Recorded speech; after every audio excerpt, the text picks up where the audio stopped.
नमस्कार। मंत्रा ट्यूटोरियल्स के online platform में आप सभी का स्वागत है। आज हम लोग ज्योग्राफी का पहला चैप्टर, और ज्योग्राफी के लिए सबसे इम्पोर्टेंट चीज़ ये है कि अगर ज्योग्राफी पढ़ना है तो सबसे पहले मैप का अध्ययन करना पड़ता है। ठीक है, तो आज हम लोग पहले चैप्टर में मैप का अध्ययन करेंगे। मैप के बारे में डिटेल पढ़ेंगे, कौन सा राज्य कब बना, केंद्र शासित प्रदेश क्यों बना, उसके आधार क्या थे, और सबसे इम्पोर्टेंट बात आज चर्चा करेंगे कि हमारे देश के आसपास जितने भी पड़ोसी देश हैं, ठीक है, जो इधर हैं, पश्चिम तरफ है, उत्तर तरफ है, आपका पूर्व तरफ है, ठीक है, और कुछ दक्षिण तरफ है। ठीक है, तो ये चारों तरफ हम पड़ोसी देशों के बारे में भी आज चर्चा करेंगे। ठीक है, तो चलिए स्टार्ट करते हैं। तो सबसे पहले हम ये जानते हैं कि अगर वर्तमान में अभी देखा जाए तो हमारे देश में 28 राज्य और 8 केंद्र शासित प्रदेश है। ठीक है, केवल आज मैप का अध्ययन करेंगे जिससे हमको ये पता चल जाए कि कौन सी राज्य की स्थिति कहां पर। ठीक है, वर्तमान में हमारे देश में 28 राज्य और 8 केंद्र शासित प्रदेश हैं, 8 यूटी यानी केंद्र शासित प्रदेश। ठीक है, अब चलिए स्टार्ट करते हैं। चलिए, अब 28 राज्य 8 केंद्र शासित प्रदेश है। ठीक है, तो शुरू से हम लोग गिनते हैं, लिखते हैं कौन सा राज्य का निर्माण कब हुआ, कैसे हुआ, किस परिस्थिति में हुआ। सबसे पहला ये वाला एरिया पहले जम्मू कश्मीर था, लेकिन अभी वर्तमान में केंद्र शासित प्रदेश है। ये यहाँ पर जो है ये पीओके है। ये क्या है? पीओके, पाक अधिकृत कश्मीर। ठीक है, और ये जो लाइन खींची गई है यहाँ से, ठीक है, इसको बोलते हैं एलओसी, इसको बोलते हैं एलओसी, लाइन ऑफ कंट्रोल। और यहां से ये वाला भाग चाइना के कब्जे में, जिसे अक्साई चीन बोला जाता है। और ये जो लाइन खींची गई है इसे कहते हैं LAC, line of actual control, line of actual control. ठीक है, तो कुछ हिस्सा किसके पास है? पाकिस्तान के पास, कुछ हिस्सा चाइना के पास। चलिए चलते हैं आगे, देखते हैं, यहां से स्टार्ट करते हैं। तो सबसे पहला ऊपर वाला भाग है आपका लद्दाख। ठीक है, लद्दाख। अब लद्दाख की राजधानी क्या है? तो लद्दाख की राजधानी है लेह। लद्दाख की राजधानी क्या है? लेह। ये कब बना? 31 अक्टूबर 2019। ये 31 अक्टूबर 2019 को केंद्र शासित प्रदेश बनाया गया। ठीक है, लद्दाख में क्या चीज याद रखो, यहां पर केवल 2 जिले हैं, एक है कारगिल, दूसरा है लेह। ठीक है, उसके बाद देखते हैं जम्मू एंड कश्मीर। तो जम्मू कश्मीर केंद्र शासित प्रदेश कब बना? इसी से कट के अलग हुआ है, तो डेट एकदम सेम रहेगा, 2019। ठीक है, 2019। अब खास बात क्या है, अगर जम्मू कश्मीर की हम चर्चा करते हैं तो याद रखना इसकी 2 राजधानियां हैं, एक है आपका श्रीनगर और दूसरी राजधानी है आपका जम्मू। ठीक है, 2 राजधानियां क्यों बनाई गई है? क्योंकि कारण ये भी है क्योंकि यहां पर जब बहुत ज्यादा बर्फबारी होती है, ठीक है, बहुत ज्यादा बर्फबारी होती है तो मार्ग अवरोध हो जाता है, और मार्ग अवरोध होने के कारण जो बैठक होती है वो नहीं हो पाती। ठीक है, तो इसीलिए, क्योंकि श्रीनगर जो है, ठीक है, वो ऊपरी तौर पर ऊंचाई में है, ठीक है, तो बर्फबारी यहाँ ज्यादा होगी, और जम्मू जो है वो नीचे में है, तो यहाँ बर्फबारी थोड़ी कम होगी। ठीक है, इसीलिए श्रीनगर को ग्रीष्मकालीन राजधानी कहा जाता है जम्मू कश्मीर की, और जम्मू को क्या बोलता है? शीतकालीन राजधानी कहा जाता है। ठीक है, तो इसको क्यों बनाया गया? अगर आपसे पूछा जाए केंद्र शासित प्रदेश इसको क्यों बनाया गया, ठीक है, तो केंद्र शासित प्रदेश इनको बनाया गया था सुरक्षा की दृष्टि से। देखिए, केंद्र शासित प्रदेश बनाने के 5 आधार होते हैं। ठीक है, इस आधारों के बारे में मैं आपको बताते रहूंगा, फिर भी मैं लिख देता हूं। सबसे पहला आता है सुरक्षा, दूसरा आता है आपका विवाद, अगर 2 राज्यों के बीच विवाद होता है, तीसरा आता है मुख्य भूमि से दूरी, मुख्य भूमि से दूरी, भूमि से दूरी। और मुख्य भूमि हमारी कौन है? ये वाली मुख्य भूमि। ठीक है, चौथे नंबर में आता है छोटा आकार, छोटा आकार, और 5वां जो है वो है संस्कृति। इस 5 आधार पर केंद्र शासित प्रदेश बनाया जाता है। और केंद्र शासित प्रदेश का मतलब होता है केंद्र का शासन, यानी पूरा कंट्रोल किसके अंडर में रहता है? केंद्र के अंडर में रहता है, राष्ट्रपति के अंदर में रहता है। ठीक है, और राज्यपाल वहां पर पूरा प्रशासन को संभालता है। ठीक है, सॉरी, उपराज्यपाल जो होते हैं वहां के प्रशासन को संभालते हैं। आगे बढ़े, चलिए अगला राज्य देखते हैं। यहां पर हो गया दोनों, डेट याद रखिएगा 31 अक्टूबर 2019। यहां पर आते हैं हिमाचल प्रदेश। याद रखिएगा हिमाचल प्रदेश कब बना? 1971, 1971। हिमाचल प्रदेश कब बना? 1971। 1971, ठीक है। उसके बाद आते हैं यहाँ पर पंजाब, ठीक है। हिमाचल प्रदेश की भी दो राजधानियां हैं, एक राजधानी आपका पड़ेगा शिमला, एक राजधानी है शिमला और दूसरी राजधानी पड़ेगा यहाँ पर धर्मशाला। दूसरी राजधानी क्या पड़ेगी? धर्मशाला। तो पहली राजधानी शिमला और दूसरी राजधानी धर्मशाला, किसका? हिमाचल प्रदेश की। हिमाचल प्रदेश कब बना? 1971 में, 1971 में, ठीक है। शिमला और धर्मशाला में डिफरेंस याद रखिएगा, धर्मशाला तिब्बतियों की शरण स्थली है, यानी कि तिब्बती जो यहां पर से तिब्बत था पहले, अब चाइना के अंदर आ गया, ठीक है। तो यहां से जितने भी तिब्बती आए थे हमारे देश में शरणार्थी के रूप में, उनको हिमाचल प्रदेश के धर्मशाला नामक स्थान में उनको क्या किया? बसाया गया, ठीक है, उनको यहां बसाया गया। उसके बाद आता है पंजाब, ठीक है। पंजाब की चर्चा करते हैं तो पंजाब कब बना? तो याद रखिएगा 1 नवंबर 1966 को क्या बना? पंजाब। अब पंजाब और नीचे आ जाएगा हरियाणा, तो याद रखिएगा पंजाब से कट के ही हरियाणा बना हुआ है, तो 1 नवंबर 1966 को क्या बना? हरियाणा बना, ठीक है। तो याद रखिए पंजाब और हरियाणा, पहले पंजाब हरियाणा एक थे, फिर भाषा अलग अलग थी, खड़ी बोली पंजाबी बोली जाती थी, इसीलिए दोनों को अलग कर दिया गया, हरियाणा अलग हो गया, पंजाब अलग, ठीक है, पंजाब अलग हो गया। और बीच में एक केंद्र शासित प्रदेश के रूप में एकजुट रखा गया, तो केंद्र शासित प्रदेश बना दिया गया। क्यों? क्योंकि ये विवाद था। कारण क्या था? विवाद। अब देखिए चंडीगढ़ है ये पंजाब और हरियाणा के मध्य में, ठीक है, और चंडीगढ़ जो था वो जवाहरलाल नेहरू जी का सपनों का शहर था, और याद रखिएगा सुनियोजित तरीके से बसाया गया भारत का सबसे पहला शहर कौन सा है? चंडीगढ़। बहुत ही व्यवस्थित रूप से सजाया गया था। और पहले किसकी राजधानी थी? पंजाब। लेकिन जब हरियाणा अलग हुआ तो हरियाणा ने भी मांग किया कि मेरी राजधानी चंडीगढ़ रहेगी, तो विवाद हो गया दोनों के बीच। और जब विवाद हुआ तो चंडीगढ़ जो है, ठीक है, चंडीगढ़ को आधा दे दिया गया हरियाणा को और आधा दे दिया गया किसको? दिया पंजाब को। इससे दोनों की राजधानी तो चंडीगढ़ है ही, और साथ साथ बीच में, जैसे एग्जाम्पल के तौर पे ये चंडीगढ़ का एरिया है, तो आधा दे दिया गया किसको? पंजाब को, आधा दे दिया गया हरियाणा को, और बीच वाला जो भाग बचा, जो बीच वाला भाग बच गया, वो केंद्र शासित प्रदेश बना दिया गया था। और केंद्र शासित प्रदेश कब बना? ये वही समय रहेगा 1 नवंबर 1966 को ये केंद्र शासित प्रदेश बना, ठीक है, 1966 को केंद्र शासित प्रदेश ये बना, ठीक है। चलिए आगे बढ़े।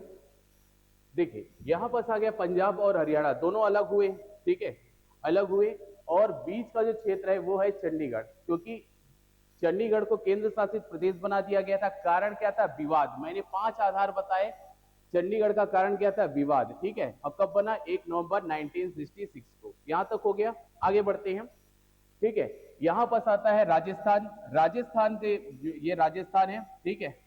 राजस्थान की राजधानी क्या है? तो राजस्थान की राजधानी है जयपुर। राजस्थान कब बना? तो याद रखिएगा 1 नवंबर 1956 को क्या बना? राजस्थान बना। 1 नवंबर 1956 को क्या बना? राजस्थान बना। बस सन याद रखिए, 1956 को राजस्थान बना। और यहीं से अगर नीचे की ओर जाते हैं तो राजस्थान हो गया, ठीक है। ये आ जाएगा मध्य प्रदेश, ठीक है।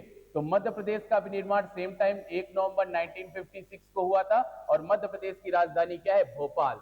मध्य प्रदेश की राजधानी क्या है? भोपाल, ठीक है। राजस्थान के बारे में एक चीज याद रखिएगा, राजस्थान जो है वो एरिया वाइज अगर देखा जाए क्षेत्रफल की दृष्टि से सबसे बड़ा राज्य है हमारे देश का, ठीक है। और उसके बाद आता है मध्य प्रदेश और उसके बाद आता है महाराष्ट्र, यानी 3 याद रखिएगा, ज्यादातर पूछा जाता है। तो सबसे पहला राजस्थान, दूसरा मध्य प्रदेश और तीसरे नंबर में क्या आता है? महाराष्ट्र, ठीक है। चौथे नंबर पे गुजरात आ जाता है। तो इस प्रकार से आगे की ओर बढ़ते हैं। चलिए देखते हैं।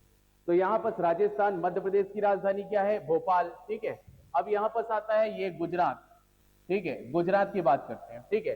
तो गुजरात कब बना? 1 मई 1960, 1 मई 1960 को गुजरात। गुजरात की राजधानी क्या है? तो गुजरात की राजधानी है आपकी गांधीनगर, ठीक है, गांधीनगर।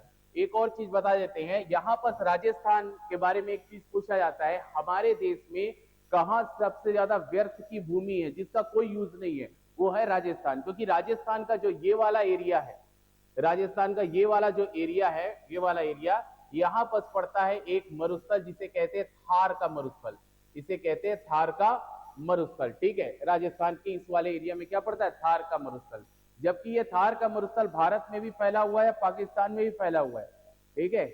और एक खास बात है, ठीक है, थार का मरुस्थल दोनों तरफ तो फैला हुआ है रेगिस्तान के रूप में, ठीक है। अब रेगिस्तान होगा तो धूल भरी आंधी आएगी, अब धूल भरी आंधी आएगी तो क्या होगा, वो रेत को और आगे फैलाएगी, तो इस प्रकार रेगिस्तान का एरिया क्या होता है, बढ़ते जाता है। लेकिन हमारे देश में एक वरदान है, यहाँ पर क्या है, अरावली पर्वत है, ठीक है। यहाँ पर क्या है, अरावली पर्वत है, और अरावली पर्वत होने के कारण इधर से आने वाले तूफान को कौन रोक देता है, अरावली पर्वत रोक देता है, ठीक है। तो अरावली पर्वत रोक देता है। तो इस प्रकार से इधर से कोई भी तूफान आता है तो अरावली पर्वत रोक देता है, इसीलिए ज्यादातर राजस्थान की जनसंख्या इधर निवास करती है, ठीक है। इधर ज्यादा जनसंख्या निवास करती है, इधर मरुस्थल होने के कारण जनसंख्या कम हो गई है, और कम हो गई है जनसंख्या, और वहां से वो चली ना जाए इसीलिए यही बस यहां से पंजाब से होते हुए एक नहर आती है जिसे कहते हैं इंदिरा गांधी नहर, ठीक है।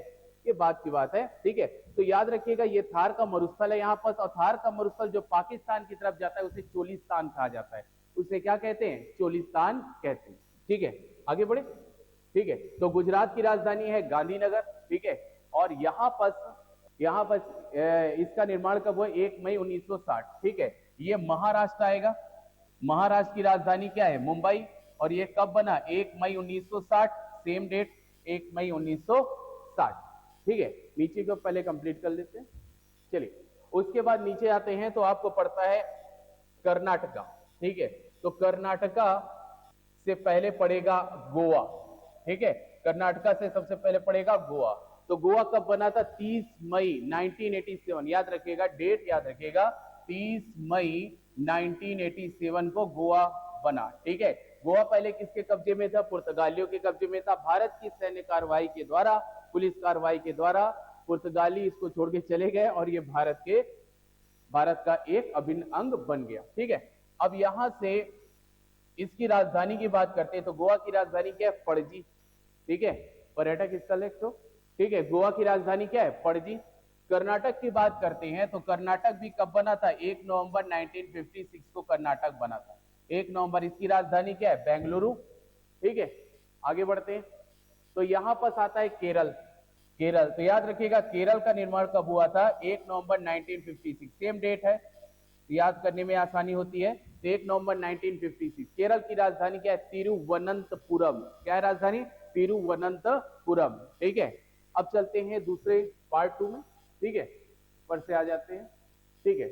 यहां पर देखेंगे तो यहां पर पड़ता है हिमाचल प्रदेश के जस्ट नीचे उत्तराखंड, क्या पड़ेगा, उत्तराखंड, ठीक है। उत्तराखंड की राजधानी क्या है, देहरादून। और ये कब बना था, तो याद करिएगा उत्तराखंड 9 नवंबर 2000 को बना था, 9 नवंबर 2000 को किसका निर्माण हुआ था, उत्तराखंड। किसके कट से अलग हुआ है, किससे अलग हुआ है बोलेगा तो उत्तर प्रदेश से अलग हुआ है।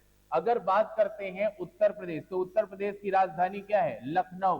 तो लखनऊ में एक चीज याद रखिएगा, हमारे देश की राजनीतिक राजधानी कहां है, जहां पर राजनीति बनती, मतलब एक तरीके से पूरे देश में जो भी राजनीति केंद्र की होती है उसका सबसे बड़ा क्षेत्र है आपका क्या है, लखनऊ। तो देश की राजनीतिक राजधानी के रूप में किसको जाना जाता है, लखनऊ को जाना जाता है। और याद रखिएगा हमारे देश में एक चीज ये है कि विकास वहीं ज्यादा होगी जहां से गवर्नमेंट को ज्यादा फायदा होगा।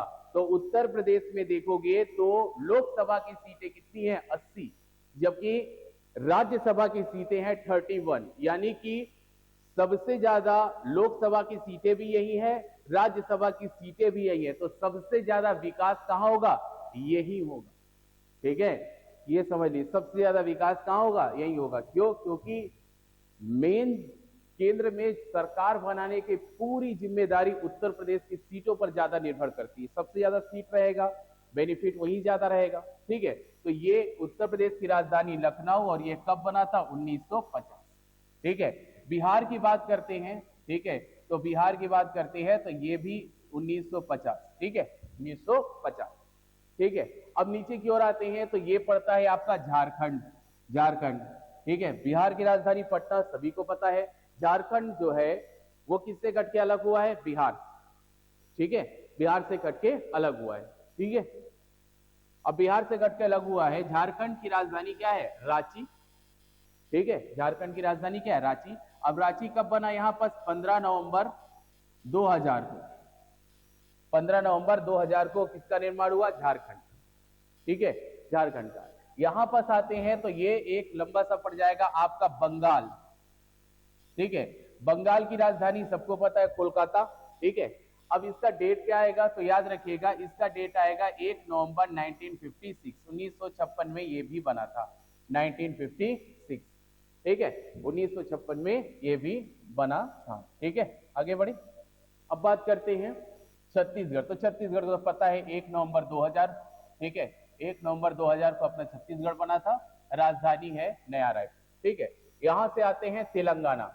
तो याद रखिएगा तेलंगाना की राजधानी क्या है? तो तेलंगाना की राजधानी है आपका हैदराबाद। ठीक है, तेलंगाना की राजधानी क्या है? हैदराबाद। कब बना? 2 जून 2014। 2 जून 2014। 2 जून 2014 को क्या बना था? आपका तेलंगाना का निर्माण हुआ। ठीक है, आगे बढ़ा जाए। उसके बाद आ जाता है आपका आंध्र प्रदेश। तो देखो आंध्र प्रदेश जो है वो 1 अक्टूबर, यहां पर आंध्र प्रदेश, ठीक है, 1 अक्टूबर 1953। ठीक है, तो एक चीज याद रखना, भाषा के आधार पर गठित होने वाला सबसे पहला राज्य कौन सा है? आंध्र प्रदेश। ठीक है, भाषा के आधार पर गठित होने वाला सबसे पहला राज्य कौन सा है? आंध्र प्रदेश। और आंध्र प्रदेश में क्या कौन सी भाषा बोली जाती है? तो तेलुगु बोली जाती है। ठीक है, आगे बढ़ा जाए। ठीक है, इसके बाद आ जाता है यहाँ पर तमिलनाडु। ठीक है, तमिलनाडु की चर्चा करते हैं। ठीक है, तो तमिलनाडु का निर्माण कब हुआ? 26 जनवरी 1950। तो यहाँ 26 जनवरी 1950 को किसका निर्माण हुआ था? तो आपका तमिलनाडु का निर्माण हुआ था। तो डेट याद रखिएगा, तमिलनाडु का निर्माण कब हुआ? 26 जनवरी 1950। इसकी राजधानी क्या है? चेन्नई। ठीक है, और ये भाषा के आधार पर गठित होने वाला दूसरा राज्य था। भाषा के आधार पर गठित होने वाला दूसरा राज्य कौन सा था? तमिलनाडु। भाषा के आधार पर गठित होने वाला दूसरा राज्य कौन सा था? तमिलनाडु। चलिए आगे चले। उसके बाद आता है उड़ीसा। उड़ीसा की चर्चा करते हैं। ठीक है, तो उड़ीसा की राजधानी क्या है? उड़ीसा की राजधानी भुवनेश्वर है। ठीक है, और ये कब बना था? उड़ीसा की राजधानी भुवनेश्वर है और ये बना था वही सेम डेट 26 जनवरी 1950। 26 जनवरी 1950 को क्या बना? उड़ीसा राज्य का निर्माण हुआ था, 26 जनवरी 1950। ठीक है, आगे बढ़े। उसके बाद आता है यहां पर चर्चा करते हैं पूर्वोत्तर राज्यों के बारे में चर्चा करते हैं। ठीक है, सबसे पहले सिक्किम की चर्चा करते हैं। सिक्किम की राजधानी क्या है? सिक्किम की राजधानी है गैंगटॉक। और सिक्किम कब बना? 1975। सिक्किम कब बना? 1975। ठीक है, और सिक्किम की राजधानी क्या है? तो सिक्किम की राजधानी है आपका गैंगटॉक। ठीक है, सिक्किम की राजधानी गैंगटॉक। यहां पर देखते हैं बीच में पड़ जाता है ये असम। असम कब बना था? तो सेम डेट है 26 जनवरी 1950। ठीक है, अब यहां से चालू करते हैं तो सबसे पहले आता है अरुणाचल प्रदेश। अरुणाचल प्रदेश। ठीक है, अरुणाचल प्रदेश की बात करते हैं तो इसकी राजधानी क्या है? इसकी राजधानी है ईटानगर। अरुणाचल प्रदेश की राजधानी क्या है? ईटानगर। ठीक है, ईटानगर है। और ये कब बना था? 1987, 1987। ठीक है, यहां पर बात करते हैं तो ये पड़ जाएगा आपका नागालैंड। नागालैंड 1963 में नागालैंड का निर्माण हुआ था। उसके बाद अगला जो है वो है मणिपुर। ठीक है, नागालैंड की राजधानी क्या है? कोहिमा। मणिपुर की राजधानी है इंफॉल। ठीक है, और ये कब बना था मणिपुर? ये 1972 में, 1972 में। ठीक है, उसके बाद आता है मिजोरम। ठीक है, मिजोरम की राजधानी आइजोल। ठीक है, और ये कब बना था? 1987, 1987। ठीक है, उसके बाद आता है त्रिपुरा। त्रिपुरा की राजधानी है अगरतला। ठीक है, और त्रिपुरा कब बना? तो त्रिपुरा बना था आपका 1972 में, 1972। ठीक है, उसके बाद आता है यहां पर मेघालय। मेघालय, मेघालय की राजधानी होती है शिलोंग। और ये कब बना था? 1972, 1972 में। ठीक है, लगभग आपके सारे राज्य हो गए। चलिए आगे देखते हैं। अब सबसे पहले ये सारे राज्यों का निर्माण हो गया, कब हुआ ये देख लीजिए। ठीक है, अब इसके बाद केंद्र शासित प्रदेश के बारे में हम लोगों ने पढ़ रहा था। ठीक है, तो उसको कंप्लीट कर लेते हैं। सबसे पहला केंद्र शासित प्रदेश कब बना था? तो सबसे पहला केंद्र शासित प्रदेश ऊपर से अगर नीचे आए तो सबसे पहला क्या पड़ेगा, लद्दाख। लद्दाख कब बना, 31 अक्टूबर 2019। कारण क्या था, सुरक्षा। उसके बाद बढ़ा जम्मू एंड कश्मीर, 31 अक्टूबर 2019। कारण क्या था, सुरक्षा। ठीक है, उसके बाद आते हैं चंडीगढ़। ठीक है, तो चंडीगढ़ की बात करते हैं तो 1 नवंबर 1966 को क्या बना, चंडीगढ़ बना। ठीक है, कारण क्या था, विवाद। कारण क्या था, विवाद। उसके बाद अगला जो केंद्र शासित प्रदेश आता है, ठीक है, वो केंद्र शासित प्रदेश है आपका दिल्ली। अगला जो केंद्र शासित प्रदेश पड़ेगा वो पड़ेगा आपका दिल्ली। यही पीछे पड़ता है हरियाणा के पास। ठीक है, एक्चुअल जगह तो नहीं है, बस याद कर लेना दिल्ली के बारे में। तो दिल्ली कब बना था, 1956 को। ठीक है, दिल्ली कब बना था, 1956 को। याद रखिए दिल्ली के बारे में एक चीज ये है कि जब हम बोलते हैं कि केंद्र शासित प्रदेश, ठीक है, तो केंद्र शासित प्रदेश का मतलब होता है कि पूरा शासन किसके अंतर्गत आएगा, केंद्र सरकार के अंतर्गत आएगा। ठीक है, केंद्र सरकार के अंतर्गत आएगा। फिर जब यहाँ पर उपराज्यपाल है, सारी व्यवस्था है, ठीक है, केंद्र शासित प्रदेश बनाया गया है, तो क्यों यहाँ पर मुख्यमंत्री रखा गया है, यहाँ पर सीएम क्यों रखा गया है, यहाँ पर सीएम क्यों रखा गया है? कारण ये है क्योंकि दिल्ली की राजधानी नई दिल्ली। ठीक है, हमारे दिल्ली क्या है, राजधानी है, नई दिल्ली राजधानी है। ठीक है, तो होता क्या है कि हमारे दिल्ली में बहुत ही इंपॉर्टेंट पदाधिकारी निवास करते हैं। जैसे हमारे देश के राष्ट्रपति है, प्रधानमंत्री है, और उनका जो कैबिनेट का मंत्रालय है वो सारा चीज। ठीक है, सीजेआई है, हाई कोर्ट है, सुप्रीम कोर्ट है।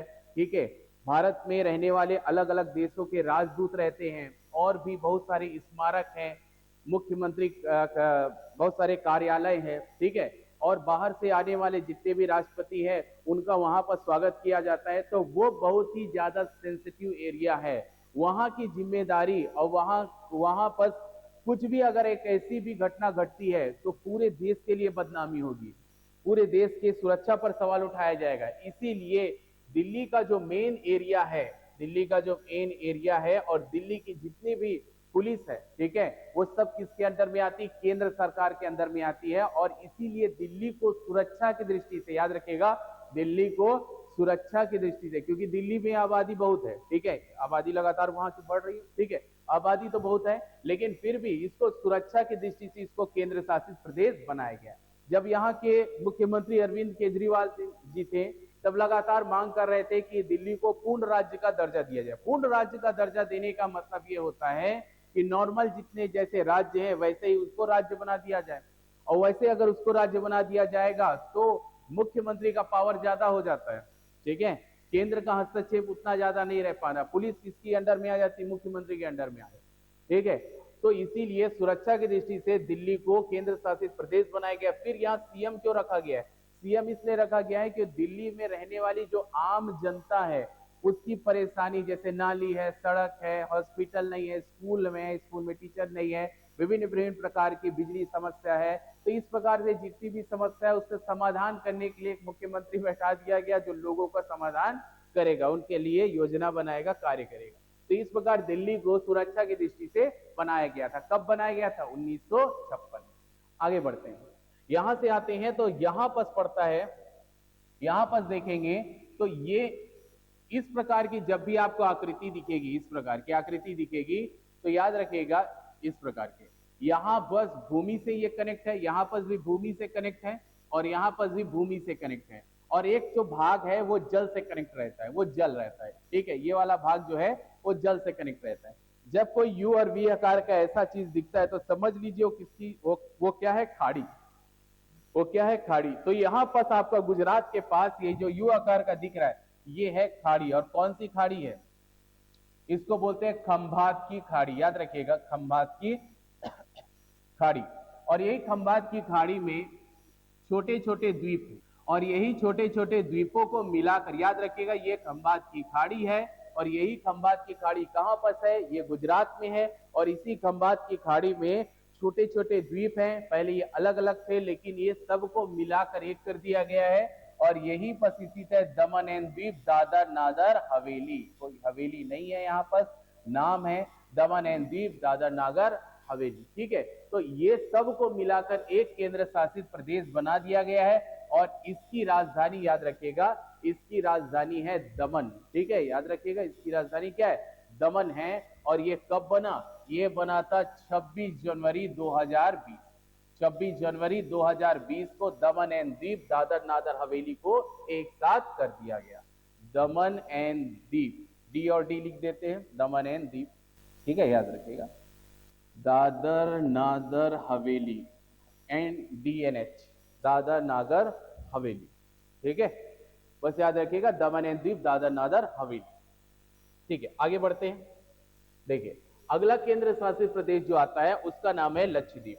ठीक है, अगला वीडियो केंद्र शासित प्रदेश में रहेगा, पूरा डिटेल आपको केंद्र शासित प्रदेश समझाया जाएगा, उसमें क्या है, कौन सी जनजाति पाई जाती, कितने द्वीप है, कैसे बना, सारा चीज है।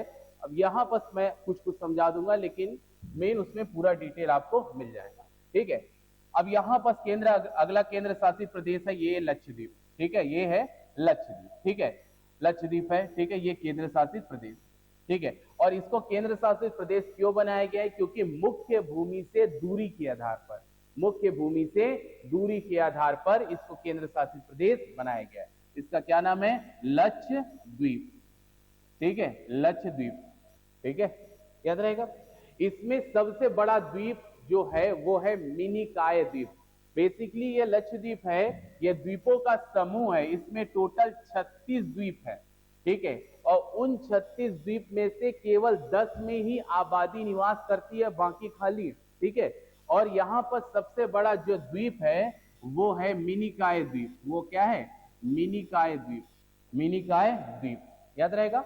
अब यहीं पर मिनिकॉय द्वीप के नीचे एक देश पड़ता है, उसका क्या नाम है, मालदीव। उसका नाम है मालदीव। ठीक है, जो केवल भारत के रहमो करम से जीवित था। ठीक है, और भारत को ही आग दिखा रहा है। ठीक है, अब तो ठीक हो गया है। ठीक है, मालदीव। ठीक है, क्योंकि इसका जो अर्थव्यवस्था है वो भारत से ही चलती है। भारत के लोग यहाँ पर घूमने के लिए जाते हैं, पर्यटन के लिए जाते हैं। ठीक है, और पर्यटन के लिए जाते हैं तो इनको मतलब उससे इनकम होती है। ठीक है, और मालदीव में ऐसा कोई खास चीज नहीं है। ठीक है, तो ये है लक्षद्वीप। इसको क्यों बनाया गया था, इसको मुख्य भूमि से दूरी के आधार पे बनाया गया। अब बात करते हैं अंडमान निकोबार की। यहाँ पर आपको अंडमान निकोबार पड़ेगा, उसके बारे में थोड़ा डिटेल देख लेते हैं। सबसे पहला चीज तो ये है कि अंडमान निकोबार का सबसे ऊपरी भाग जो आएगा, ठीक है, वो कोको द्वीप आएगा, उसके बारे में विस्तार से चर्चा करेंगे बाद में। सबसे पहले अंडमान निकोबार की बात करते हैं तो सबसे पहले आता है उत्तरी अंडमान। याद रखिएगा, सबसे पहले आता है अंडमान निकोबार का उत्तरी अंडमान। ठीक है, लक्षद्वीप कब बना ये बता देता हूं। तो लक्षद्वीप बना था 1 नवंबर 1956, 1956 को लक्षद्वीप का क्या हुआ था, निर्माण। ठीक है, उत्तरी अंडमान हो गया। उसके बाद आता है ये मध्य अंडमान है, मध्य अंडमान है। ठीक है, उसके बाद ये तीसरा आता है, इसे बोलते हैं दक्षिणी अंडमान, दक्षिणी अंडमान। ठीक है, उसके बाद ये आता है लिटिल अंडमान। ये क्या आ जाएगा, लिटिल अंडमान। ठीक है, ये क्रम है इनका। ठीक है, उसके बाद यहां पास आता है, ये होता है कार निकोबार, कार निकोबार। उसके बाद ये आता है, ये होता है लिटिल निकोबार, लिटिल निकोबार। और लास्ट में आता है, ये आता है आपका ग्रेट निकोबार। ठीक है, ग्रेट निकोबार। ठीक है, तो ये सारे के सारे जो है अंडमान निकोबार है। ठीक है, अंडमान निकोबार की राजधानी है पोर्ट ब्लेयर, याद रखिएगा। और पोर्ट ब्लेयर कहाँ है, ये दक्षिणी अंडमान में है। पोर्ट ब्लेयर कहाँ है, ये दक्षिणी अंडमान में है। इसकी राजधानी क्या है, पोर्ट ब्लेयर, पोर्ट ब्लेयर। ठीक है, अब इसके बारे में थोड़ा डिटेल कर देते हैं। उत्तरी अंडमान में खास बात क्या है, यहाँ पर अंडमान निकोबार की सबसे ऊंची चोटी जिसका नाम है सैंडल पीक, सैंडल पीक। ठीक है, सबसे ऊंची चोटी है सैंडल पीक। ठीक है, अब आपको पता होगा कि दक्षिणी अंडमान में इसकी राजधानी पोर्ट ब्लेयर है, और यहीं पर सेलुलर जेल भी है। यहाँ पर क्या है, सेलुलर जेल, जिसे काला पानी का जेल कहा जाता है। और काला पानी क्यों बोला जाता है, इसका कारण भी है, क्योंकि ये दक्षिणी अंडमान के पास, ये मध्य अंडमान और दक्षिणी अंडमान के बीच में एक ज्वालामुखी है। बेसिकली दो ज्वालामुखी है, एक ऊपर है और एक नीचे है। ऊपर वाले ज्वालामुखी को बोलते हैं नारकोंडम ज्वालामुखी, जो एक निष्क्रिय ज्वालामुखी है। और दूसरा है आपका कौन सा ज्वालामुखी है, बैरन ज्वालामुखी है। और ये बैरन ज्वालामुखी जो है वो एक एक्टिव ज्वालामुखी है। ये बैरन जो ज्वालामुखी है, बैरन जो है ये एक्टिव ज्वालामुखी है। ये क्या है? एक्टिव ज्वालामुखी है और इसमें विस्फोट होता रहता है और इस विस्फोट होने के कारण लावा कहाँ गिरेगा? समुद्र में गिरेगा और जब लावा समुद्र में गिरेगा तो ऊपर का जो पानी का जो रंग होता है वो हो जाता है काला, ठीक है, और इसीलिए चारों तरफ काले पानी के रूप में एक दृश्य दिखाई देता है, इसीलिए उस क्षेत्र को काला पानी बोला जाता है, ठीक है, काला पानी की सजा, ठीक है। तो ये है अंडमान निकोबार, ठीक है, और ये कब बना था? तो याद रखिएगा सेम डेट है 1 नवंबर 1956, 1956, 1 नवंबर 1956, 1956। अब बात करते हैं पौंडीचेरी की। तो पौंडीचेरी को समझने के लिए एक चीज समझिएगा कि पौंडीचेरी को केंद्र शासित प्रदेश क्यों बनाया गया। देखिए, ये दोनों को केंद्र शासित प्रदेश इसलिए बनाया गया है क्योंकि मुख्य भूमि से दूरी, इसका भी मुख्य भूमि से दूरी, ठीक है। अगर केंद्र शासित प्रदेश इसको नहीं बनाया जाता और इसको राज्य का दर्जा दे दिया जाता तो राज्य का दर्जा देने में क्या होता है? मुख्यमंत्री सर्वे सर्वा होता है, केंद्र ज्यादा हस्तक्षेप नहीं करता है, ठीक है, ठीक है। अब होता क्या है कि जब मान लेते हैं अगर इसको राज्य का दर्जा दिया रहता है तो नीचे मालदीव है, कब पता नहीं मुख्यमंत्री मालदीव के लोगों से मिल जाता, वहां के मंत्रियों से मिल जाता, कुछ भी हो सकता है, ठीक है। तो इसीलिए सुरक्षा की दृष्टि से वहां पर क्या भेजा जाता है? वहां पर एक गवर्नर, वहां पर भारत द्वारा भेजा जाता है या एक गवर्नर वहां रखा जाता है, ठीक है। आगे बढ़ते, देखिए पौंडीचेरी की बात करते हैं। सबसे पहला तो पौंडीचेरी जो है, थोड़ा इरेज कर देते हैं। पौंडीचेरी की बात करते हैं तो पौंडीचेरी को किस आधार पे केंद्र शासित प्रदेश बनाया गया है?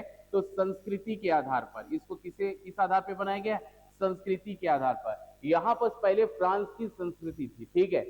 हुआ क्या था कि जब 1760 में वांडीवास का युद्ध हुआ था, 1760 में वांडीवास का युद्ध हुआ था फ्रांस और अंग्रेजों के बीच, ठीक है, फ्रांस और अंग्रेजों के बीच हुआ था। तो अंतिम युद्ध में फ्रांसीसी सेना हार गई थी और हारने के बाद अंग्रेजों की जो सेना है उनको बाहर निकाल रही थी, ठीक है, उनको पूरी तरीके से भारत से खदेड़ दिया था, पूरे तरीके से भारत से बाहर निकाल रहे थे।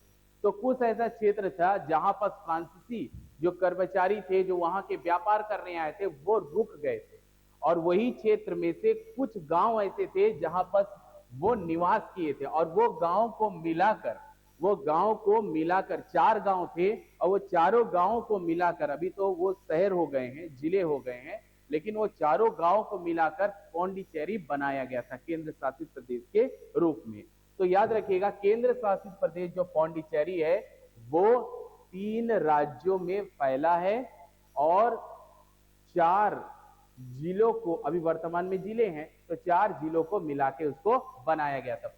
पहले गांव थे, अब जिले हो गए। तो सबसे पहला केरल में, सबसे पहला क्या आ जाएगा? केरल में एक गांव है माही, ठीक है। अभी ये क्या है? भारत का सबसे छोटा जिला। तो अगर आपसे पूछा जाएगा कि हमारे देश का सबसे छोटा जिला कौन सा है, तो वो है केरल का माहे जिला, ठीक है। कौन सा जिला है? माहे जिला, सबसे छोटा जिला, ठीक है। तमिलनाडु में 2 पड़ते हैं आपका, सबसे पहला पौंडीचेरी पड़ेगा और दूसरा पड़ेगा कराईकल, ठीक है। और आंध्र प्रदेश की बात करते हैं तो ये पड़ेगा यनम, आंध्र प्रदेश की बात करते हैं पड़े। यही चारों को मिलाकर, याद रखिएगा, यही चारों को मिलाकर क्या बनाया गया था? पौंडीचेरी केंद्र शासित प्रदेश बनाया गया था। तो पौंडीचेरी जो है कितने राज्यों में फैला है? 3 राज्यों में फैला है, केरल, तमिलनाडु और आंध्र प्रदेश। लेकिन कितने गांव को पहले मिलाकर बनाया गया था? तो 4 गांव, माहे, कराईकल, पौंडीचेरी और यनम। कारण क्या था? संस्कृति के आधार पर बनाया गया था। यहाँ पर लंबे समय से फ्रांस की संस्कृति मौजूद थी, ठीक है, फ्रांस की संस्कृति मौजूद थी। तो ये हो गए केंद्र शासित।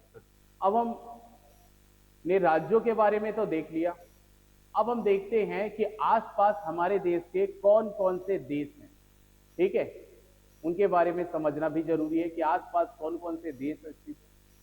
जो मुख्य देश होंगे केवल उनके बारे में हम चर्चा करेंगे, सारे देशों के बारे में चर्चा नहीं करेंगे, ठीक है। सबसे पहला भारत के अगर हम पश्चिम यानी कि पश्चिमी भाग में देखिए कौन कौन से देश आते हैं, तो सबसे पहला फालतू देश आएगा, ठीक है, होगा पाकिस्तान, ठीक है। यहां पर ऊपर की ओर आता है तो ये पड़ता है आपका, क्या पड़ जाएगा? अफगानिस्तान। ये पड़ेगा क्या? अफगानिस्तान। याद रखिएगा लोकेशन, ठीक है। यहां पर पड़ता है, ये पड़ जाएगा आपका, यहां पर पड़ेगा ईरान, ठीक है, जो अभी दिक्कत में चल रहे हैं, यहां पर युद्ध चल रहा है, ठीक है। आगे आते हैं, यहां पर इसके आगे पड़ेगा, ये है इराक, ये क्या पड़ेगा, इराक, ठीक है। यहां पर दो छोटे छोटे देश पड़ते हैं, ये पड़ जाएगा सीरिया और ये पड़ जाएगा जॉर्डन, तो ये हो जाएगा सीरिया और ये हो जाएगा जॉर्डन। सीरिया एक ऐसा देश है जहां पर, देखिए एक वीडियो ऐसा रहेगा जिसमें आपको हर देशों के बारे में महत्वपूर्ण महत्वपूर्ण जानकारी देंगे, जो आसपास के जो देश है भारत के और जो पूरे एशिया में जितने भी देश है सबके बारे में आपको कुछ न कुछ अगले वीडियो में जानकारी मिलेगी, जो महत्वपूर्ण चीजें, ठीक है।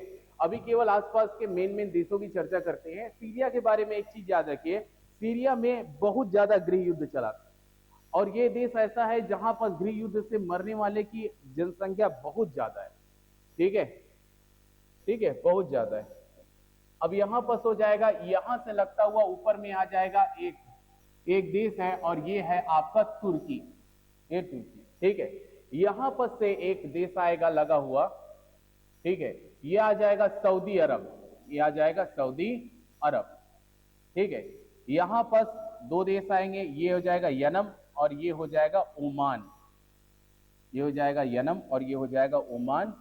और यहां से एक छोटा सा देश, ये आ जाएगा संयुक्त अरब अमीरात, तो ये हो जाएगा आपका यमन और ये हो जाएगा ओमान, ठीक है, और ये हो जाएगा यूएई, संयुक्त अरब अमीरात। यहां तक हो गया, मेन देशों के बारे में चर्चा कर लिए। अब क्या जो अभी वर्तमान में समस्या है, ठीक है, उसके बारे में एक चीज देखते हैं। वर्तमान में अभी क्या चल रहा है, वर्तमान में अभी ईरान का युद्ध चल रहा है, किसके साथ, अमेरिका के साथ, ठीक है। और लेबनान का युद्ध चल रहा है किसके साथ, इजराइल के साथ, यानी चारों के मध्य में युद्ध चल रहा है, ठीक है। अब देखो मेन समस्या क्या उत्पन्न हो रही है, ये यहां पर है फारस की खाड़ी, याद रखिएगा, ये है फारस की खाड़ी, ये फारस की खाड़ी है, ठीक है, ये फारस की खाड़ी हो गया। और ये है हार्मुज की खाड़ी, इसका नाम सुने होंगे, हार्मुज की खाड़ी। और ये है ओमान की खाड़ी, ओमान की खाड़ी। समस्या यही पर, अभी जो विवाद हो रहा है ना, सबसे बड़ी समस्या यहीं पर है। बेसिकली है क्या कि यहां पर ये पूरा जल वाला क्षेत्र है और यहां पर कई सारी बड़ी बड़ी सीप फंसी हुई है अलग अलग देशों की, ठीक है। और ये छोटा सा जो सकरा वाला जगह है, इसको ईरान अपने अधिकार में मानता है, ठीक है। तो यहां से लेकर यहां पर फारस की खाड़ी में बहुत सारे जहाज फंसे हुए हैं जो पेट्रोलियम अन्य गैसें बहुत ज्वलनशील उत्पाद लिए हुए हैं, ठीक है, जो ईंधन फ्यूल्स लिए हुए हैं, वो फारस की खाड़ी में रुके हुए हैं। अब ये फारस की खाड़ी से निकल के ये हार्मुज की खाड़ी से होते हुए, ओमान की खाड़ी से होते हुए अलग अलग देशों में पहुंचेंगे, अपने अपने देश में। लेकिन समस्या ये है कि ईरान ने ये जो हार्मुज के पास जो ये सकरा सा जगह है, ठीक है, ये जो सकरा सा जगह है उसके अंदर जो है अंडर वाटर माइंस छुपा दिए है, अंडर वाटर माइंस कर दिए है। अगर ईरान के परमिशन के बगैर वहां से अगर कोई भी जहाज निकला तो वो उसको नष्ट कर देगा, यानी कि करोड़ों का नुकसान, ठीक है, करोड़ों का नुकसान। तो इसीलिए यहां पर बहुत सारे जहाज फंसे हुए हैं, लंबे समय से हैं और यहां से निकल नहीं पा रहे हैं क्योंकि फारस की खाड़ी में फंसे हुए हैं। हार्मुज की खाड़ी जो है ईरान के कब्जे के अंतर्गत आती है। ईरान ने यहां पर अंडर वाटर माइंस लगा के रखा है, ठीक है, और यहां से निकलने का यहां से वही निकल सकता है जिसे ईरान ने परमिशन दी हो, ठीक है, नहीं तो निकलना बहुत मुश्किल है। तो फारस की खाड़ी, हार्मुज की खाड़ी और ओमान की खाड़ी, यही तीन खाड़ी में से जो बीच का छकरा जगह है वही दिक्कत कर रहा है, ठीक है, और उसी पर अधिकार किसका है, ईरान का, ठीक है। और इसी को हटाना चाहता है अमेरिका, जिससे सबके पास ईंधन पहुंच सके और जो महंगाई, जो गैसों की महंगाई बढ़ रही है, पेट्रोलियम की उत्पादों की जो महंगाई बढ़ रही है वो काबू में, ठीक है। आगे बढ़ते हैं, ठीक है। तो ये यहां पर के इधर वाले देश, ठीक है। थोड़ा ऊपर का देख लेते हैं। अफगानिस्तान के अगर ऊपर में देखेंगे तो यहां पर पड़ता है तुर्कमेनिस्तान, यहां पर पड़ता है तुर्कमेनिस्तान, ठीक है, मैं तुर्कमेनिस्तान लिख देता हूँ, बस तुर्क लिख देता हूँ। उसके ऊपर पड़ता है, अगर देखा जाए तो यहाँ पर पड़ता है छोटा सा, इसे कहते हैं उज्बेकिस्तान। और यहाँ पर जो बड़ा सा पड़ेगा, याद रखिएगा, यहाँ पर जो बड़ा सा पड़ेगा वो पड़ेगा आपका कजाकिस्तान। बेसिकली कजाकिस्तान के बारे में बताने का मतलब ये है कि कभी भी अगर आपको पूछा जाता है कि विश्व में सबसे ज्यादा यूरेनियम का भंडार कहाँ पाया जाता है, तो आपका आंसर क्या आ जाएगा? कजाकिस्तान। ठीक है, कजाकिस्तान एक ऐसा देश है जहां पर सबसे ज्यादा यूरेनियम के क्या पाए जाते हैं? भंडार पाए जाते। ठीक है, चलिए अब इस साइड की ओर आगे बढ़ते हैं। देखिए यहां पर अगर भारत के ऊपर आप देखते हैं तो यहां पर एक देश पड़ता है जिसका नाम है नेपाल। ठीक है, यहां पर क्या पड़ेगा? नेपाल। और यहां पर पड़ेगा आपका क्या पड़ेगा? भूटान। ये भूटान है और ये नेपाल, नेपाल और भूटान। ठीक है, कभी कभी पूछा जाता है कि नेपाल और भूटान के मध्य में, ठीक है, नेपाल और भूटान के बीच में भारत का कौन सा राज्य है? तो याद रखिएगा सिक्किम, भारत का सिक्किम राज्य। और नेपाल और भूटान को अलग करने का काम कौन करता है? कंचनजंगा। ठीक है, तो नेपाल इधर है, भूटान इधर है। ठीक है, अब ऊपर की ओर चलते हैं। नेपाल भूटान तो भारत से लगा हुआ है। ठीक है, याद रखना भूटान की सारी जिम्मेदारी भारत के ऊपर है। ठीक है, इसलिए भूटान अभी किससे बचा हुआ है? चाइना से बचा हुआ है। अगर भारत अपना हाथ खींच ले तो एक दिन में भूटान को चाइना अपने अंडर कर लेगा, जैसे तिब्बत को किया। ठीक है, अब यहां से ऊपर की ओर चलते हैं तो यहां पर से एक देश आता है, यहां पर से एक देश आता है, इसका नाम है चाइना। यहां पर आता है चाइना। ठीक है, इसके ऊपर अगर देखा जाए तो यहां पर आता है एक छोटा सा देश है जिसे कहते हैं मंगोलिया। मंगोलिया, चंगेज खान यही था। चंगेज खान जो था वो यही का था, मंगोलिया का। ठीक है, बड़ा खतरनाक था। ऐसा बोला जाता था कि वो जिस गांव से भी गुजरता था वहां पर कोई जिंदा नहीं रहता था, यानी कि इतना खतरनाक वो शासक था। ठीक है, उसके ऊपर आता है यहां पर सबसे बड़ा देश, सबसे बड़ा, विश्व का सबसे बड़ा देश आता है, उसका नाम है रूस। ठीक है, याद रखिएगा रूस का जो भाग है वो एशिया और यूरोप, यानी एशिया महाद्वीप और यूरोप महाद्वीप दोनों में फैला हुआ है। और जो एशिया महाद्वीप में फैला हुआ है उस भाग को बोला जाता है साइबेरिया। साइबेरिया, और याद रखिएगा साइबेरिया जो है वो नॉर्थ पोल यानी उत्तरी ध्रुव के पास होने के कारण, ठीक है, वहां पर ठंड बहुत ज्यादा पड़ती है। ये यहाँ पर अगर वर्ल्ड बनाया जाए, ठीक है, तो यहाँ पर आता है नॉर्थ पोल होता है और ये होता है आपका साउथ पोल। तो यहाँ याद रखिएगा, और ये बीच की जो रेखा जाती है इसे कहते हैं इक्वेटर। तो याद रखिएगा सबसे ज्यादा गर्मी, सबसे ज्यादा हीट, सबसे ज्यादा सनलाइट कहाँ पड़ती है? इक्वेटर में, भूमध्य रेखा में। और जैसे जैसे हम भूमध्य रेखा के ऊपर जाते जाते हैं ना नॉर्थ पोल, ठंड बढ़ती जाती है। ठीक है, ठंडी हवाएं बढ़ती जाती है, और जब हम पोल के पास पहुंचते हैं तो बर्फ ही बर्फ है। तो याद रखिएगा नॉर्थ पोल के पास क्या पड़ता है? साइबेरिया। तो साइबेरिया पूरी तरीके से बर्फ से ढका हुआ है। तो अगर आपसे पूछेगा विश्व का सबसे ठंडा जगह किस एरिया में पड़ता है, तो साइबेरिया प्रांत में पड़ता है। और साइबेरिया किसका दूसरा नाम है? रूस का ही दूसरा पोर्शन है। ठीक है, दूसरा नाम है। ठीक है, रूस की सबसे ज्यादा आबादी जो रहती है वो कहाँ रहती है? वो यूरोप वाले भाग में रहती है। ठीक है, यूरोप वाले भाग में रहती है। अब आगे बढ़ते हैं तो यहां पास चाइना के पास यहां पास पड़ता है आपका, ये है जापान। ये क्या पड़ता है? जापान। ठीक है, जापान। ठीक है, जापान पड़ता है। और जापान के यहां पर पड़ता है, यहां से लगा हुआ है ये नॉर्थ कोरिया, और इसी से लगा हुआ है ये साउथ कोरिया। तो ये सबसे पहले नॉर्थ कोरिया आता है, और ये नीचे होने के कारण इसको बोलते हैं साउथ कोरिया। ठीक है, जापान की राजधानी क्या है? टोक्यो। ठीक है, और साउथ कोरिया की राजधानी क्या है? सियोल है, जबकि उत्तर कोरिया की राजधानी प्योंगयांग है। ठीक है, अब यहां पर एक देश पड़ता है जिसके बारे में एक चीज बताना चाहेंगे। यहां पर एक देश पड़ता है जिसका नाम है ताइवान। यहां पर एक देश पड़ता है जिसका क्या नाम है? ताइवान। ताइवान पड़ता है, ये लिख देते हैं। देखिए ताइवान के बारे में एक चीज बताना चाहेंगे। ताइवान के पास बहुत अधिक मात्रा में पेट्रोलियम का भंडार आसपास के क्षेत्र में पाया गया है, लेकिन ये बेचारा उस पेट्रोलियम के भंडार को निकाल नहीं सकता, क्योंकि पेट्रोलियम के भंडार को निकालने के लिए आपको पहले मशीनों का बहुत ज्यादा यूज होता है और उसमें करोड़ों रुपया खर्चे होते हैं। अगर पेट्रोलियम आपके आसपास के जितना अधिकार समुद्र के क्षेत्र का है आपके पास, आपके देश के पास जितना, मतलब आपके देश के आसपास जो समुद्र है, ठीक है, जितना समुद्र आपके अधिकार के अंतर्गत आता है, अगर उसमें पेट्रोलियम का उत्पाद है, यानी पेट्रोलियम वहां प्रेजेंट है, ठीक है, तो उसको निकालने के लिए बहुत मेहनत से उसमें क्या मशीनें डाली जाती हैं, बहुत बड़ा प्लांट, बहुत बड़ा हाईटेक मशीन यूज की जाती है, जिसके माध्यम से नीचे से पेट्रोलियम निकाला जाता है। समस्या ये है कि चीन जो है वो ताइवान को अपना ही हिस्सा मानता है, यानी ताइवान को अलग देश नहीं मानता, वो हमारा ही हिस्सा है, ठीक है, कहता है टूट के अलग हो गया होगा फिर कब, ठीक है। तो चीन जो है ताइवान को अपना ही हिस्सा मानता है, और जबकि ताइवान के लोग पूरी तरीके से चीन को नकार दिए, ठीक है। तो ताइवान के लोग कभी भी यहाँ पर कुछ लगाते हैं, मशीन लगाते हैं यहाँ से पेट्रोलियम निकालने के लिए, तो चाइना जो है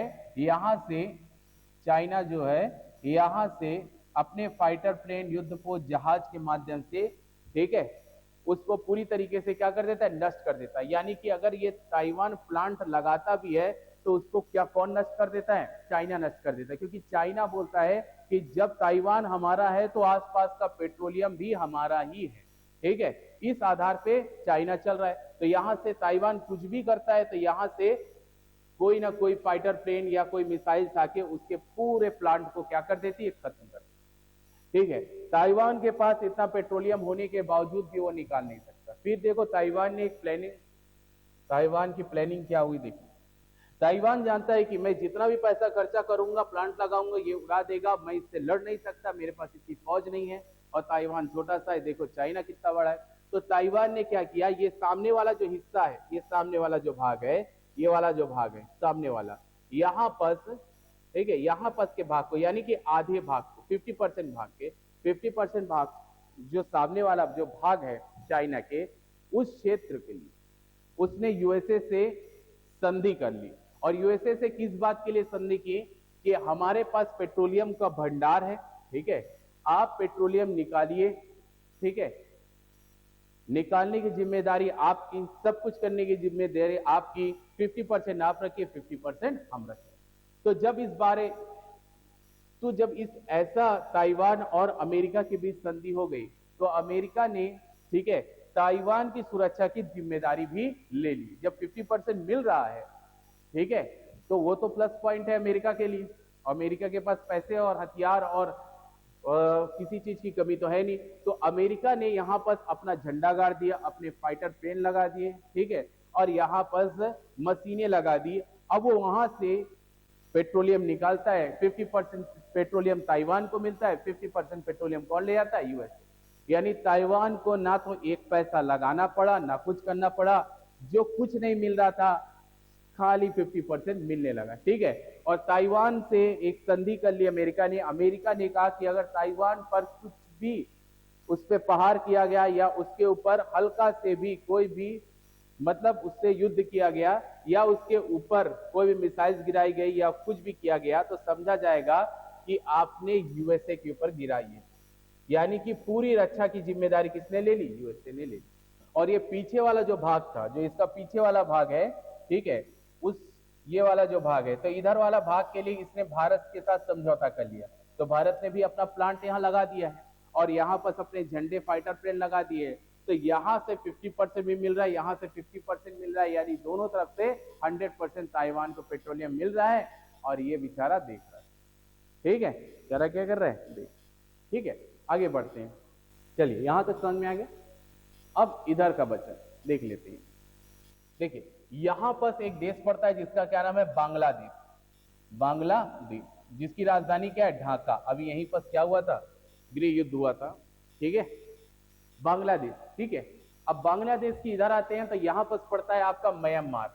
म्यांमार याद रखिएगा, म्यांमार, ठीक है। म्यांमार के जैसी नॉर्मल ऐसे लिख देते हैं, म्यांमार के जस्ट नीचे आएंगे तो पड़ेगा थाईलैंड। क्या पड़ेगा, थाईलैंड, बस क्रम याद रखिएगा, थाईलैंड पड़ेगा, ठीक है। तो यहां से बना देता हूं म्यांमार के बारे में, ये म्यांमार हो जाएगा और इसी से लगा हुआ ये आएगा थाईलैंड, ठीक है। थाईलैंड से नीचे की ओर आएंगे तो आपका पड़ेगा एक मलेशिया। मलेशिया के जैसे ही नीचे आएंगे छोटा पड़ेगा आपका सिंगापुर, और सिंगापुर के जैसे ही नीचे आएंगे तो ये यहाँ पर छोटे छोटे जो द्वीपों वाला देश है, छोटे छोटे द्वीपों वाला देश है, इसे कहेंगे आपका इंडोनेशिया, इसे कहेंगे इंडोनेशिया। ठीक है, तो यहाँ पर सबसे पहले म्यांमार, फिर थाईलैंड, फिर मलेशिया, फिर सिंगापुर, फिर लास्ट में क्या पड़ेगा, इंडोनेशिया। यहाँ पर 3 देश और देख लेते हैं। थाईलैंड से लगा हुआ एक देश है, इसका नाम है लाओस, वियतनाम और ये है कंबोडिया। ये 3 देश, लाओस, वियतनाम और कंबोडिया।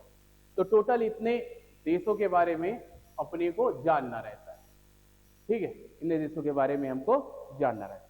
तो ये हो गया भारत के राज्य, केंद्र शासित प्रदेश और आसपास के महत्वपूर्ण देश। अब इसमें से एक देश बचा हुआ है, वो है आपका छोटा सा श्रीलंका। ठीक है, ये पड़ेगा यहाँ पर, क्या पड़ेगा, श्रीलंका। और यहाँ पहले ही बता चुका हूं, यहाँ पर क्या पड़ता है, मालदीव, मालदीव।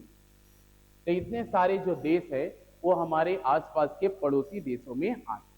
ठीक है, अब आगे चलते हैं। ठीक है, ये हो गया मैप का अध्ययन। ठीक है।